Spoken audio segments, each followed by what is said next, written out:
আমাদের সবচেয়ে বড় সম্পদ হলো আমাদের ঈমান, এবং এই ঈমান ধরে রাখা অত্যন্ত কঠিন, কারণ পৃথিবী তার পরিণতির দিকে আগাচ্ছে, অর্থাৎ মহাপ্রলয় হবে, সব ধ্বংস হবে, সেদিকে আগাচ্ছে।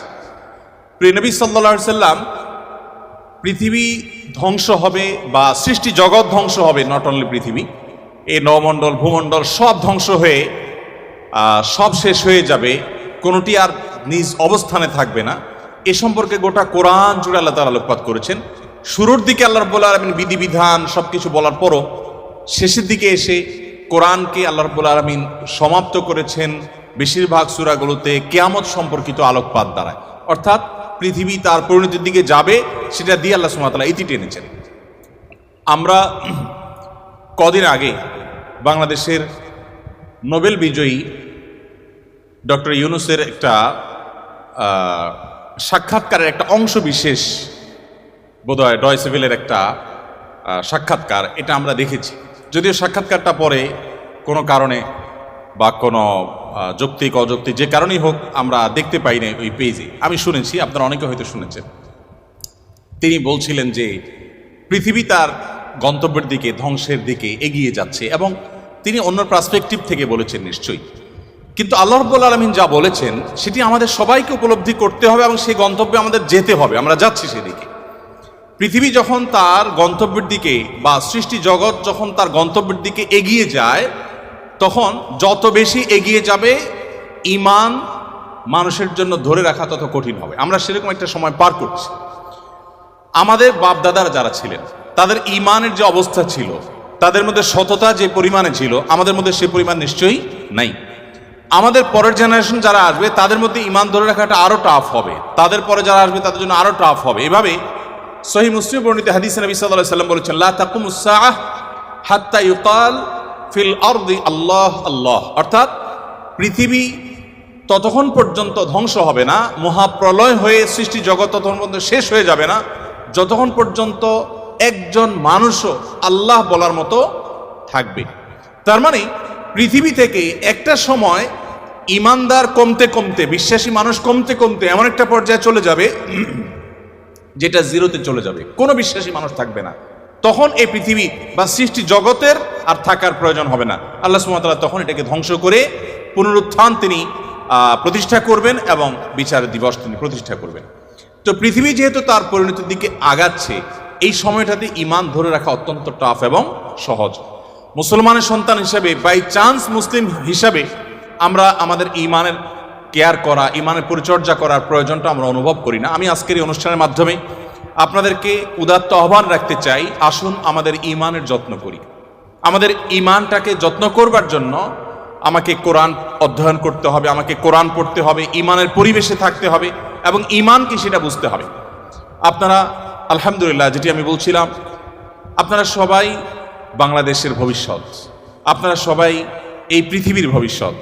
আপনাদের প্রত্যেকের মধ্যে যে সম্ভাবনা লুকিয়ে আছে, সেই জায়গা থেকে আপনারা যদি চেষ্টা করেন ইসলামটাকে জেনে বুঝে অনুসরণ করার মানার, তাহলে সেক্ষেত্রে আমি দৃঢ়ভাবে বিশ্বাস করি যে আপনি ইসলামটাকে এনজয় করবেন। আমি একটি কথা থেকে অন্যদিকে গিয়েছিলাম যে এক ভদ্র মহিলা আমার কাছে এসছেন ইসলাম গ্রহণ করবার জন্য। আমি তাকে জিজ্ঞাসা করলাম, এফিডেভিট সব কমপ্লিট করেছেন এবং আইনি সমস্ত পদক্ষেপগুলো শেষ করেছেন, বললাম যে আপনি ইসলাম কেন গ্রহণ করবেন? যারাই আমার কাছে এই টাইপের আসে আমি জিজ্ঞেস করি, কারণ আমার তো জানা আছে যে বাংলাদেশের আমাদের মানুষের প্র্যাকটিস দেখে তো তার ইসলাম গ্রহণ করার কথা না, আরো ইসলাম থেকে পালানোর কথা। কেন গ্রহণ করেছেন?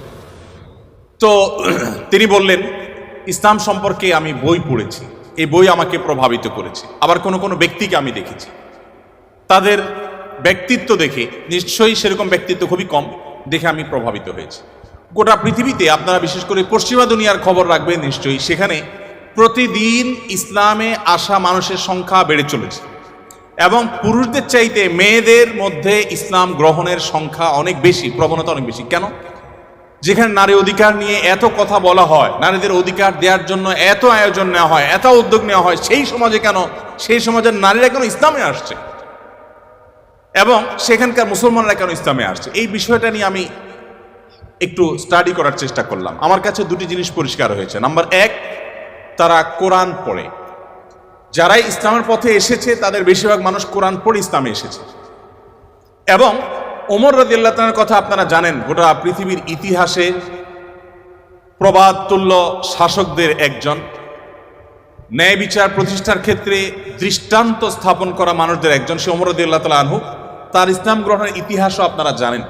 তিনি কিন্তু নবী সাল্লাল্লাহু আলাইহি সাল্লামকে হত্যা করার দায়িত্বে নিয়োজিত হয়ে সে দায়িত্ব পালন করার জন্য যাচ্ছিলেন। পথিমধ্যে তিনি তার বোন ভগ্নিপতির কণ্ঠের তেলাওয়াত শুনেছেন।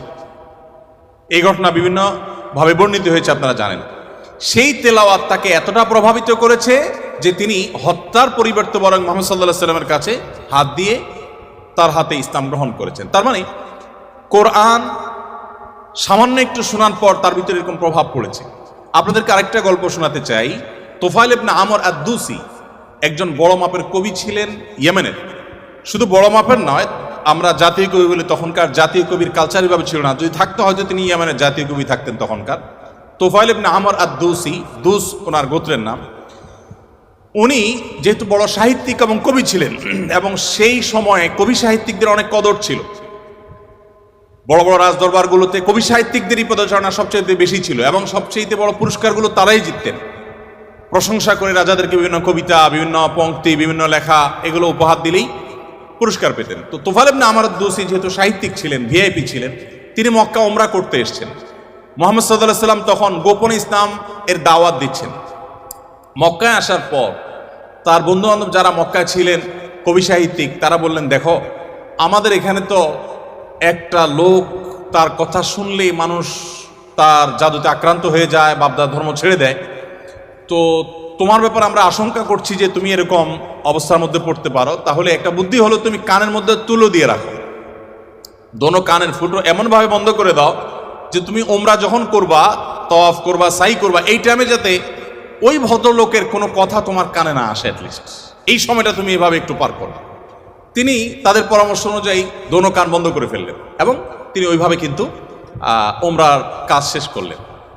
একটা পর্যায়ে তার মনে হলো যে আমি এত বড় সাহিত্যিক মানুষ, বুদ্ধিজীবী মানুষ, পড়াশোনা করা মানুষ, একটা মানুষ কথা বলবে আর আমি গলে যাব, ভুলভাল বললেও আমি সেটা মেনে নেব, আমি তো এত অর্বাচীন না, আমাকে এত ভয় কেন পেতে হবে। তিনি কানের তুলো খুলে ফেলে দিলেন, এবং এরপর তিনি হারামের কোনো এক জায়গা থেকে কোরআনের কিছু আয়াতের অংশ বিশেষ তার কানে আসলো। আসার পর তিনি সাহিত্যিক মানুষ, বুঝলেন যে এটা তো এই মানের ভাষা, এই মানের সাহিত্য, এটা তো কোনো মানুষের রচনা হতে পারে না, বা এই ধরনের রচনা তো আমি আগে পড়ি নাই, এটা তো একটু ব্যতিক্রম মনে হচ্ছে। তিনি তখন মুহাম্মদ সাল্লাল্লাহু আলাইহি সাল্লামকে অনুসরণ করতে শুরু করলেন। পেয়ে গেলেন আলী রাদিয়াল্লাহু তাআলাকে, সম্ভবত আলীরই তেলাওয়াত শুনেছেন। তখন আলী রাদিয়াল্লাহু তাআলাকে বললেন, দেখো আমাকে তার কাছে নিয়ে যাও, মুশকিল হলো আমার বন্ধু বান্ধবরা দেখলে তো আমার জাত যাবে, বা তারা আমাকে এমন আছে টর্চারও করতে পারে, তাহলে এক কাজ করো, নিয়ে চলো। আলী রাদিয়াল্লাহু সামনে সামনে যাচ্ছেন, উনি পিছু পিছিয়ে যাচ্ছেন। যে পরে তিনি ইসলাম গ্রহণ করলেন, এবং তিনি অনেক টর্চারের মুখোমুখি হলেন। তার মাধ্যমে ইয়েমেন ইসলাম ঢুকে, প্রথম ব্যক্তি ইয়েমেন থেকে ইসলাম গ্রহণ করা। আমি আপনাকে 50টা ঘটনা শোনাতে পারবো যে মানুষগুলো ইসলাম গ্রহণ করেছেন শুধুমাত্র কোরআন স্টাডি করে, কোরআন পড়ে। আমি আপনাদেরকে আজকে আহ্বান করে যেতে চাই, বাই চান্স মুসলমান আমরা যারা আছি, আমরা একটু ইসলামটাকে বোঝার চেষ্টা করি, আমরা ইসলামটা একটু জানার চেষ্টা করি। আমরা অনেকে মনে করি কোরআন, হাদিস এগুলো হুজুরদের সাবজেক্ট, এগুলো শুধু ওনারা পড়বেন, আমরা শুধুমাত্র হুজুরদের মুখের দিকে তাকিয়ে থাকবো আর শুনবো। আপনি সেই ধর্মের অনুসারী, যে ধর্মের প্রথম নির্দেশ কিন্তু নামাজ পড়া নয়, যে ধর্মের প্রথম নির্দেশ কিন্তু রোজা রাখা নয়, যে ধর্মের প্রথম নির্দেশ হলো ইকরা, তুমি পড়ো। আপনি সেই ধর্মের মানুষ যেই ধর্মে আপনাকে জ্ঞান ভিত্তিক দিন আপনাকে গ্রহণ করতে বলা হয়েছে। আল্লাহ সুবহানাহু ওয়া তাআলা কোরআনে বলেছেন, ফাআলাম আন্নাহু লা ইলাহা ইল্লা। ইমাম বুখারী রাহমাতুল্লাহ আলাইহি কোরআনের পর সবচেয়ে বড় বিশুদ্ধতম আপনার ব্যাখ্যা গ্রন্থ, সেখানে আল্লাহ রাব্বুল আলামিন যে কোরআনে আয়াতে বলেছেন, এর আলোকে ইমাম বুখারী রাহমাতুল্লাহ একটা অধ্যায় রচনা করেছেন। আপনারা জেনারেল ব্যাকগ্রাউন্ডের মানুষ, আপনাদেরকে আমি কিছু এমন তথ্য দিতে চাই যেগুলো হয়তো আপনাদের জানা নেই, এবং সেটা এই জন্য দিতে চাই যে মুসলমানদের জ্ঞান বিজ্ঞানের চর্চা কোন লেভেলে ছিল, বিজ্ঞান তো বটে, সাধারণ জ্ঞানের চর্চাও কোন লেভেলে ছিল। ইমাম বুখারী রাহমাতুল্লাহর যে বুখারী শরীফের কথা আপনারা শুনেন, এই বুখারী শরীফ, এটার যে শুধু ইয়েগুলো আছে, টাইটেলগুলো আছে, অধ্যায় এবং পরিচ্ছদের যে শিরোনামগুলো আছে, শুধু এই শিরোনামগুলোর ব্যাখ্যায় ভারতবর্ষের লেখক আছে, সারা ওয়ার্ল্ডের অন্যান্যগুলো বাদই দিলাম, শাইখুল হাদিস জাকারিয়া রহমতুল্লাহ আলাইহি, ভারতের সাহারানপুরের উত্তরপ্রদেশের, তার লেখা আত-তারাজম ওয়াল আবওয়াব আছে। আপনার এই টেবিলের এই মাথা থেকে মাথা পর্যন্ত হয়ে যাবে সবগুলো ভলিউম রাখলে। এতগুলো ভলিউম ভর্তি কিসে? শুধুমাত্র সহিহ বুখারীর শুধুমাত্র যে টাইটেল বা শিরোনাম আছে তার ব্যাখ্যা। এবং এগুলো এতটা একাডেমিক এবং এতটাই আপনার ডিপ নলেজের বিষয় এবং এলমি বিষয়, একাডেমিক বিষয়, যে আপনি যদি এখানে প্রবেশ করেন তাহলে আপনি এটার ভেতরে শুধু ঢুকতেই থাকবেন এবং সামনে আগতে থাকবেন। এটা আমাদের ঐতিহ্য। যাই হোক, তো ইমাম বুখারী রহমতুল্লাহ আলাইহির একটা অধ্যায়ের শিরোনাম ছিল এরকম যে তিনি লিখেছেন বাবুল কাউলি বিল ইলমি, বাবুল ইলমি ক্বাবলাল কাউলি ওয়াল আমালি বিহি। অর্থাৎ সে অধ্যায় এখানে রচনা করা হচ্ছে যে অধ্যায়ে প্রমাণ করা হবে ইসলাম কোনো কথা বলবার আগে, কোনো কাজ করবার আগে মানুষকে সেটা জানার নির্দেশ করে। অর্থাৎ আগে জ্ঞান অর্জন করো, তারপরে তুমি করো। ইভেন আল্লাহ সুবহানাহু ওয়া তাআলা কোরআনে বলছেন ফাআলাম আন্নাহু লা ইলাহা ইল্লাহু, আল্লাহ ছাড়া সত্যিকারের ইবাদতের উপযুক্ত আর কেউ নেই, এই কথার জ্ঞান তুমি অর্জন করো। দেখুন, আল্লাহ সুবহানাহু ওয়া তাআলা কিন্তু বিশ্বাসের কথাটাই বলছেন, কিন্তু জ্ঞান দিয়ে বলছেন। তার মানে তুমি জানো কেন আল্লাহ ছাড়া সত্যিকারের কেউ ইবাদতের উপযুক্ত থাকতে পারে না, কেন একাধিক স্রষ্টা থাকতে পারে না, কেন তুমি সেই জিনিসটা জানার চেষ্টা করো। কেন বলতে আমি এখানে আল্লাহ সুবহানাহু ওয়া তাআলা দর্শন জানতে নির্দেশ করেছেন তা নয়, আল্লাহ বলেছেন যে এই বিষয়ের স্বচ্ছ ধারণা এবং ইলম যেন আমাদের মধ্যে আসে। কিন্তু দুঃখজনক, আমরা কোরআন পড়ি না, আর পড়লেও বুঝে পড়ি না। পৃথিবীতে সবচেয়ে বেশি পাঠ করা হয় যে গ্রন্থ, সেটা কোরআন। কোরআনের চাইতে বেশি পাঠ করা হয় সর্বযুগে সর্বকালে এরকম আরেকটি গ্রন্থ পৃথিবীতে নেই যে এত বেশি পরিমাণে পাঠ করা হয়। আর দুঃখজনক সত্য এটাও যে পৃথিবীতে না বুঝে পাঠ করার ক্ষেত্রে কোরআনের চাইতে আর বিকল্প বা আরেকটা গ্রন্থ আপনি খুঁজে পাবেন না। কোরআনই একমাত্র গ্রন্থ যে আমরা মুসলমানরা সেটাকে না বুঝেই শুধুমাত্র পড়ি। হ্যাঁ, কোরআন না বুঝে পড়লেও আপনি সওয়াব পাবেন, এটা একটা কাজ হবে। না বুঝে পড়লে কি লাভ হবে আমরা অনেকে বলি। আজকাল আপনারা জানেন অনেক টেকনোলজি আবিষ্কার হয়েছে, আপনারা টেকনোলজির লোক, যে একটা সিম্পল জিনিস আমাদের সবার হাতে হাতে আছে, স্মার্টফোন। আমরা যদি বলি হাই শ্রী কল অমুক, সাথে সাথে কিন্তু আপনার কোনো টিপাটিপি ছাড়াই সেই অমুককে কল করবে, মোবাইল করবে না ডিভাইস। এখন তো আপনার আপনি কোনো রুমে বসে বলছেন যে গরম লাগছে, এসিটা অন হয়ে যাবে। আপনি জাস্ট বললেন, নির্দিষ্ট শব্দ উচ্চারণ করলেন যে আপনার কাছে গরম লাগছে, এসিটা অন হয়ে যাবে। আপনি বললেন যে না এখন শীত লাগছে, তো এসিটা কমে যাবে, বন্ধ হয়ে যাবে। টেকনোলজি এই পর্যন্ত চলে গেছে, যা আপনি বলছেন সেটা সে ক্যাচ করছে এবং সেই অনুযায়ী কাজ করছে। তো এই যদি টেকনোলজির কারামতি হয়, তাহলে কোরআন আপনি পাঠ করছেন, এমনকি এমনও হতে পারে কোনো মানুষ কিছু নির্দিষ্ট ওয়ার্ড উচ্চারণ করছে, সেটা মিনিং বুঝে না, কিন্তু ওই ডিভাইস তার মিনিং বা ওই যন্ত্র তার মিনিংটা বুঝে এবং সেটা সে ক্যাচ করে কাজও করে ফেলেছে। সে কিন্তু যা বলেছে নিজেও বুঝে নেই, তারপরও কাজ করেছে।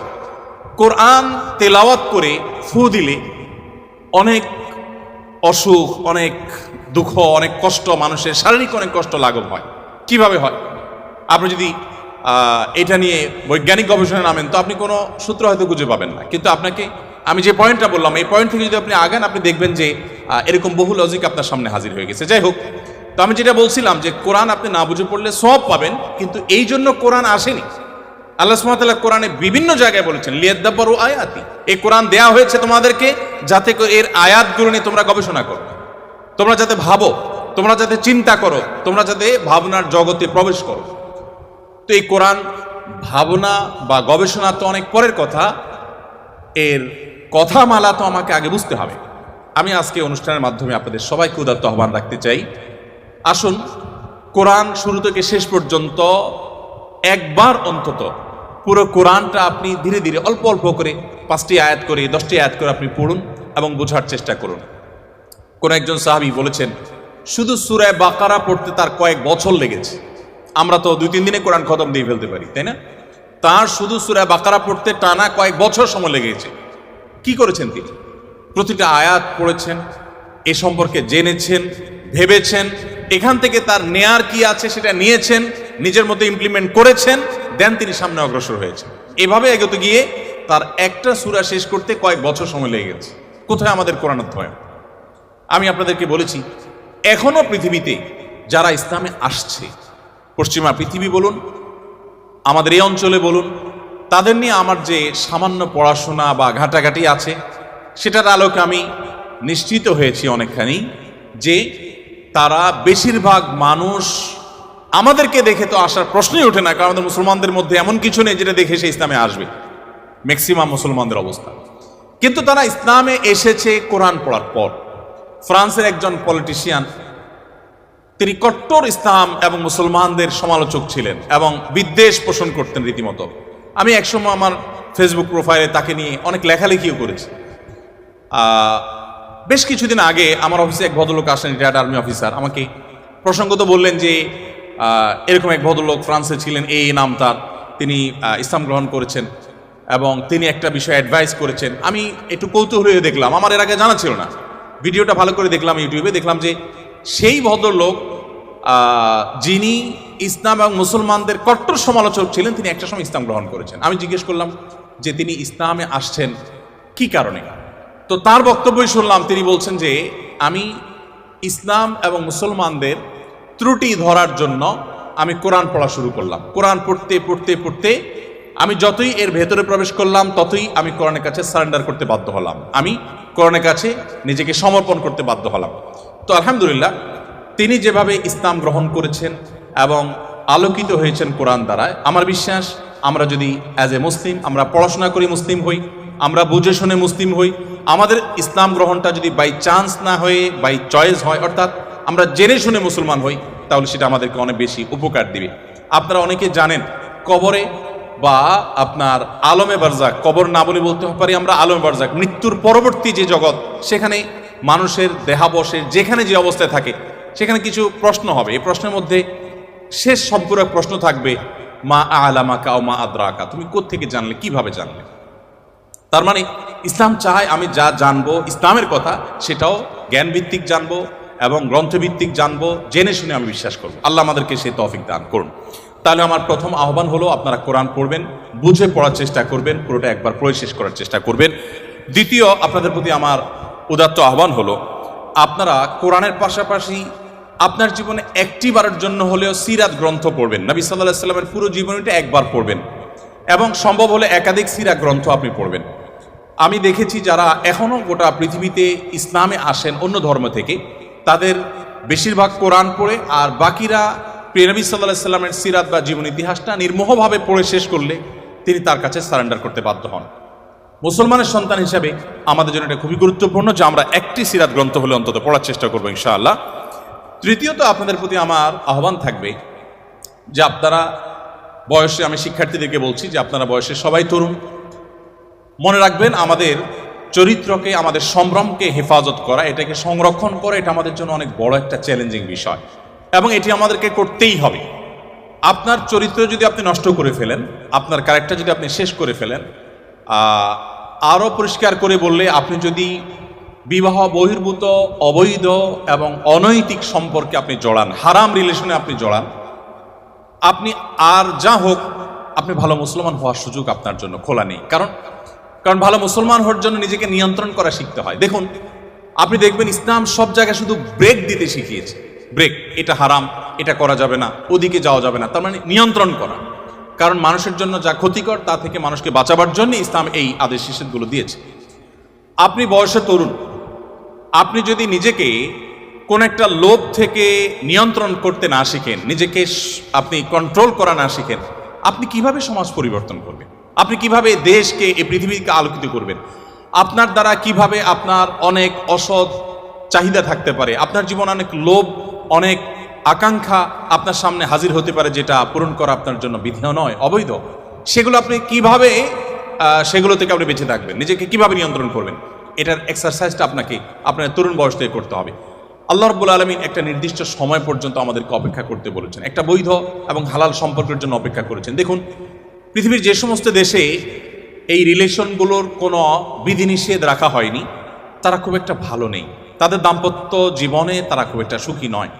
আমরা ভারত উপমহাদেশের মানুষ, আমাদের অনেক কিছুই নেই, আমরা জ্ঞানে বিজ্ঞানে পিছিয়ে, আমরা অনেক ক্ষেত্রে পিছিয়ে, কিছু কিছু ক্ষেত্রে আমরা তাদের চাইতে অনেক বেশি এগিয়ে আছি। তার মধ্যে একটা দিক হলো এটি যে আমাদের পরিবারগুলো যত স্ট্রং, আমাদের পরিবারের সম্পর্কগুলো যত মজবুত, আমাদের মধ্যে ভাই ভাই সম্পর্কটা যতটা এখনো ভালো আছে, এই অধপতনের এই সময়েও আমাদের মধ্যে সন্তানের সাথে বাবা মায়ের বোঝাপড়াটা যত ভালো আছে, আমাদের পারস্পরিক সম্পর্কগুলো, স্বামী স্ত্রীর মধ্যকার সম্পর্কগুলো যত ভালো আছে, এগুলো পশ্চিমা দুনিয়ার মানুষরা কল্পনাও করতে পারে না। আপনারা আমার চেয়ে নিশ্চয়ই ভালো জানবেন, তারা এগুলো কল্পনাও করতে পারে না। আমাদের এই ভালো দিকগুলো আমাদেরকে ধরে রাখতে হবে। আমরা পশ্চিমা দুনিয়া থেকে জ্ঞান বিজ্ঞান এবং যেগুলো নেওয়ার সেগুলো যেমন গ্রহণ করব, তাদের যে সমস্ত ত্রুটির কারণে তারা সাফার করছে সেগুলোর ব্যাপারে আমাদেরকে সতর্ক থাকতে হবে, এবং সেক্ষেত্রে ইসলামের নির্দেশনা মানার কোনো বিকল্প নেই। আপনি আপনার তারুণ্যকে নষ্ট করবেন অন্যায় অনাচারে, স্বেচ্ছাচারিতায়, অবৈধ কাজে, হারাম কাজে, আপনি নিশ্চিত থাকুন যে এর জন্য আপনাকে দুনিয়াতে মূল্য দিতে হবে। আপনি দাম্পত্য জীবনে আপনার এটার জন্য সাফার করতে হবে, আখিরাত তো পরে আছে। এই জন্য আপনার নিজের প্রয়োজনে নিজেকে নিয়ন্ত্রণ করতে শিখুন এবং কন্ট্রোল করতে শিখুন। আমরা বান্দার হকের কথা বলেছি, মানুষের অধিকারের কথা বলেছি, সেটির অংশ হিসাবে আপনাকে এটি করতে হবে।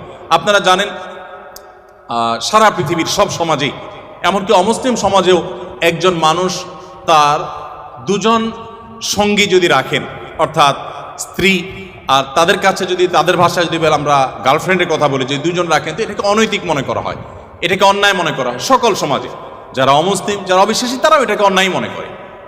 তো আমি যদি এটাকে একটু ভিন্নভাবে বলি, আপনি একজন তরুণ, আপনার যদি আল্লাহ তাআলা নসিবে রাখেন, আপনি বেঁচে থাকেন, আপনার ইনশাআল্লাহ একজন স্ত্রী হবে, জীবন সঙ্গিনী আসবেন। আপনার এখনকার সময়টা, অর্থাৎ বিবাহের আগের সময়টা যদি আপনি বিভিন্ন নারীদের সাথে আপনি সম্পর্ক করেন, আমি মেয়েদের কথা একই কথা বলছি, মেয়েরা যদি ছেলেদের সাথে সম্পর্ক রিলেশন করে, এবং এই রিলেশনগুলো আপনার স্ত্রী যিনি হবেন তিনি যদি এখন আপনার কাছে থাকতেন অথবা আপনি তার কাছে থাকতেন, তাহলে কিন্তু নিশ্চয়ই এগুলো সহ্য করতেন না। তাহলে আপনার নিজের চরিত্রকে, আপনার যৌবনকে, আপনার জীবনকে আপনি এমন কাজে ব্যয় করছেন যা আপনার জীবন সঙ্গিনী, আপনার জীবন সঙ্গী যার জন্য আপনি অপেক্ষা করছেন, যিনি আপনার জন্য অপেক্ষা করছেন, তিনি পছন্দ করছেন না। তাহলে এই কাজটাকে আপনি কিভাবে যৌক্তিক বলতে পারেন?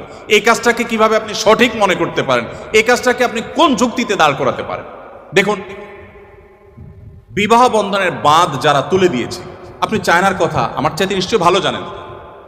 চায়নার মতো একটা দেশ, এত পপুলেশনের দেশ, জন্মের হার কোনোভাবে, কোনো মেকানিজমে বাড়াতে পারছে না, এত প্রণোদনা দেওয়া হচ্ছে। ইটালির কথা আমি গত কয়েকদিন আগে পত্রিকা পড়েছি, আপনারা নিশ্চয়ই আমার থেকে ভালো জানবেন যে ইটালি, চায়না, অনেক দেশ আছে পৃথিবীতে যারা তাদের জন্মের হারকে স্বাভাবিক করবার জন্য সরকারি প্রণোদনা বিভিন্নভাবে দেওয়ার পরও কোনোভাবে তারা স্বাভাবিক করতে পারছে না।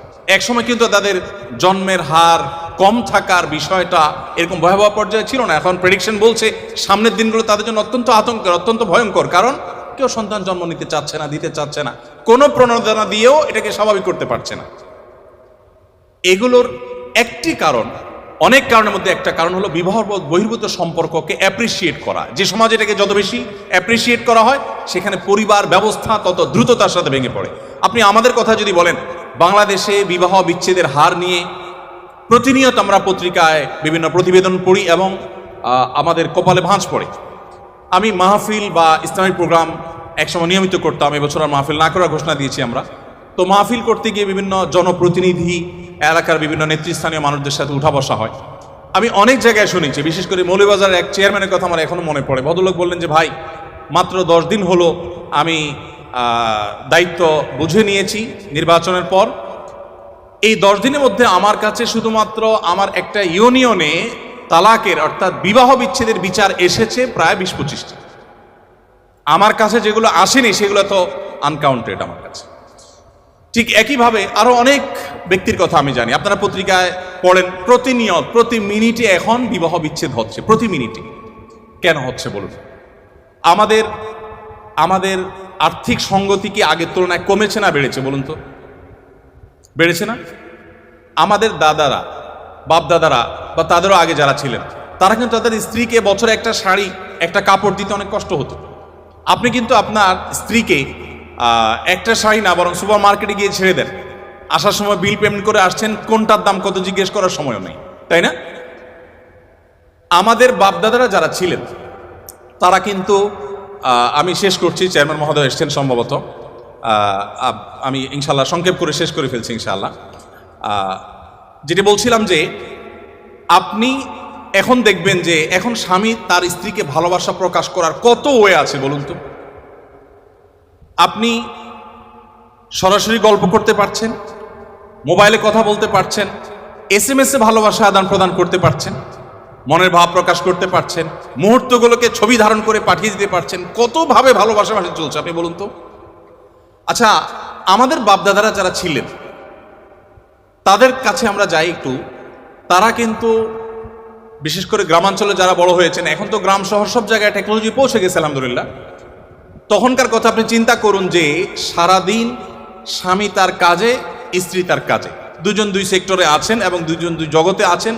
ওই রাতে খাবার দাবার শেষ ছাড়া সাক্ষাৎই হতো না, ততক্ষণে আপনার ওই হারিকেন নিভে যেত, অন্ধকারের মধ্যে সাক্ষাৎ, আবার ভোরে ভোরে উঠে যে যার কাজে চলে যেত। অর্থাৎ এত ভালোবাসাবাসী, এত ভালোবাসা আদান প্রদান করার সুযোগ ছিল না, এত ভালোবাসার উপকরণ ছিল না, এত গিফট আদান প্রদানের সুযোগ ছিল না। কিন্তু সম্পর্কগুলো কি আমাদের মতো ছিল না আর একটু স্ট্রং ছিল? কোনো সন্দেহ আছে? কোনো সন্দেহ নেই। বলুন তো অভাবটা কিসের? এখন তো অভাব নেই, টাকা পয়সা আছে, গিফট আছে, আপনি অনেক কিছু দিচ্ছেন। এত কিছুর পরও ঝগড়াঝাটি, সংসার ভেঙে দাম্পত্য জীবনগুলো সব শেষ হয়ে যাচ্ছে। আমাদের কিছু একটা হারিয়ে যাচ্ছে। আমার আগে ডাইরেক্টর মহোদয় বলছিলেন মূল্যবোধের কথা। এই মূল্যবোধ আমাদের থেকে হারিয়ে যাচ্ছে। এই মূল্যবোধ যত হারিয়ে যাবে, আমাদের ইস্পাত সভ্যতা, লোহার সভ্যতা, এটাতে আমরা এগিয়ে যাব, বাট আমরা পশুদেরকে হার মানানো এক সমাজ আমরা কিন্তু পাবো। সেদিকে কিন্তু আমরা আগাচ্ছি।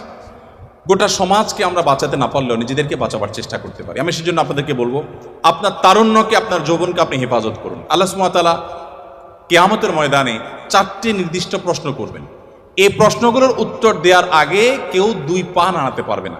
নবী করিম সাল্লাল্লাহু আলাইহি ওয়াসাল্লাম বলেছেন, লা তাযুলু কদমা আবদিন ইয়াউমাল কিয়ামাতি হাত্তা ইউসআলা আন আরবা। 4টি প্রশ্নের উত্তর দেওয়া ছাড়া কোনো মানুষ তার পা নাড়াতে পারবে না। সে 4টি প্রশ্নের একটা প্রশ্ন হলো ওয়ান শাবাবিহি ফিমা আবলা, তোমার যৌবনকালটা তুমি কিভাবে কাটিয়েছো। দেখুন, আমাদের সমাজে যুবকরা নামাজ কালাম ধরলে বা একটু ধর্মকর্ম করলে বা একটু ভালো মানুষ সাজলে সমাজের মানুষ ওটাকে ভালোভাবে নেয় না, তাই না? যে যুবক মানুষ এত ভালো হতে যাবে কেন? আর এই বয়সে একটু আত্মু করবে না? ভালো হওয়ার বয়স হয়েছে এখনো, আমরা এইভাবে দেখি না জিনিসটাকে। আচ্ছা, আল্লাহ রাব্বুল আলামিন সেজন্য যৌবনে কি করেছেন আপনি সেটা আলাদা জানতে চাইবেন। আপনি দেখবেন অনেক মানুষ আছেন যৌবন বয়সের সমস্ত অপকর্ম করে বৃদ্ধ বয়সে তিনি হাজী সাহেব, গাজী সাহেব, দায়িত্বায় রেখে বিরাট ভালো মানুষ সেজে গেছেন, আছেন আমাদের সমাজে। বরং ধারণাটাই এমনভাবে বদ্ধমূল হয়ে গেছে যে যা খুশি তা করো, একটা বয়সে এসে ফেরেশতা সেজে যাও। সময়ত উপস্থিতি, এটি কোনো জীবন নয়, এটা কোনো আদর্শ নয়।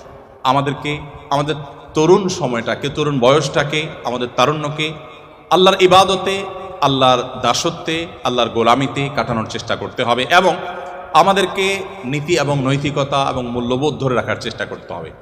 বলছিলাম ইসলামের কথা। ইসলাম দেখবেন সব জায়গায় আপনাকে কন্ট্রোল করতে শেখায়, সব জায়গায় আপনাকে নিয়ন্ত্রণ করতে শেখায়। ত্যাগ আগে, ভোগ পরে। যত উৎসব আছে, আপনি ইংরেজির নববর্ষ বলুন, এটা একটা উৎসব। এরকম যত উৎসব উদযাপন আছে সবগুলোতে দেখবেন শুধু ভোগের কথা বলা আছে, অনলি ভোগ। আপনি 31st নাইট উপলক্ষে যত আনুষ্ঠানিকতা সারা ওয়ার্ল্ডে হয়, ভোগ ছাড়া সেখানে ত্যাগের কোনো অপশন কি আছে? কোনো অপশন নেই। কিন্তু ইসলামের 2টি উৎসব, একটা ঈদ উল ফিতর, একটা ঈদ উল আজহা, এখানে ভোগের কথা আছে কিন্তু আগে ত্যাগ। আপনাকে ঈদ উল ফিতরের আগে ফিতরা দিতে হবে, গরিবের বাসায় খাবার পৌঁছাতে হবে, তাদের হাসি নিশ্চিত করে এরপর আপনাকে হাসতে হবে। আপনি কোরবানির ঈদ করবেন, কোরবানির পশুর গোশত আপনি জবাই করে খাবেন, আপনি গরিবকে দিতে হবে, তাকে মুখে হাসি ফোটাতে হবে, আপনি তারপরে খাবেন। আপনি তো সেই ধর্মের অনুসারী, আপনি তো মানুষের কল্যাণকামী হবেন। দেখুন, আপনারা তো জেনারেল ব্যাকগ্রাউন্ডের, আমি মাদ্রাসার প্রোগ্রামে বলি যে দেখুন, আমাদের দেশে ভালো আলেমের অভাব নেই, ভালো হুজুরের অভাব নেই, ভালো শিক্ষিত মানুষের অভাব নেই, আমাদের দেশে ভালো মানুষের অভাব। আপনারা আমার চাইতে খুব ভালো করে জানবেন, অভাব নাই আমি এ অর্থে বলছি যে অনেক আছে, আরও দরকার আমাদের শিক্ষিত মানুষ, আরও দরকার আমাদের ভালো আলেম। কিন্তু যে পরিমাণ শিক্ষিত আছে সে পরিমাণ ভালো মানুষ নেই। যে পরিমাণ আলেম আছেন, এমনকি আলেম হলেও গতানুগতিক তিনি যে ভালো মানুষ হয়ে যাবেন এমনটা জরুরি না। আমরা ভালো মানুষ হওয়ার চেষ্টায় এগিয়ে যেতে হবে। আপনি যদি ভালো মানুষ হওয়ার চেষ্টা আগান, আপনি আপনি জেনারেল ব্যাকগ্রাউন্ডের হওয়ার পরও আপনার এই পড়াশোনাটাকে ইবাদতে আপনি রূপান্তর করতে পারেন। কিভাবে সেটা? আপনার যদি ইন্টেনশন থাকে আমি জ্ঞান বিজ্ঞান শিখে, আমি এই টেক্সটাইল ইঞ্জিনিয়ারিং শিখে আমার এই জ্ঞান দিয়ে আমি আমার সমাজকে উপকৃত করব, দেশের মানুষকে উপকৃত করব, পৃথিবীর মানুষকে উপকৃত করব আমাদের টেকনোলজি দিয়ে, আপনি যদি এই উদ্দেশ্যটা আনেন, সাথে সাথে আপনার উদ্দেশ্যের কারণে আপনার এই পড়াশোনাটা ইবাদতে পরিণত হয়ে যাবে।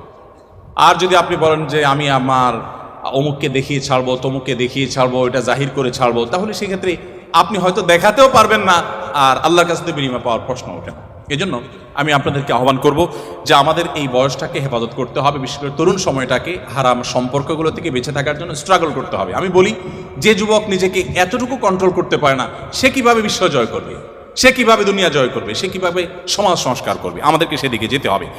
একজন মুসলমান হিসাবে আমি আপনাদের প্রতি আমার আবেদন রাখতে চাই যে আপনারা ওলামা একরাম যাদের কথা এবং কাজে মিল আছে, যারা অ্যাজ এ আলেম যেমন ভালো, অ্যাজ এ মানুষ তেমনি ভালো, কোরআন এবং হাদিসের প্রতিচ্ছবি যারা, সে মানুষগুলোর সান্নিধ্য আপনারা অবলম্বন করবেন এবং আপনি যেখানে থাকেন সেখানে একজন সৎ, একজন নিষ্ঠাবান মানুষের সাথে থাকা চেষ্টা করবেন। শুধু আলেম নয়, আপনার সহপাঠীদের মধ্যে, আপনার ছাত্রবন্ধুদের মধ্যে আপনি অনেককে দেখবেন যে ব্যক্তিগতভাবে সে সৎ, অসৎ না, মিথ্যা বলে না, অন্যায় করার প্রবণতা নেই, বাজে জিনিসের প্রবণতা নেই। আপনি তাদের সাথে চলার চেষ্টা করবেন এবং এই সংস্রব মানুষকে কত দ্রুত পরিবর্তন করে সেটা জাপানের ওই বাংলাদেশি প্রবাসী ভাইয়ের কথা বলে আমি বোঝাবার চেষ্টা করেছি।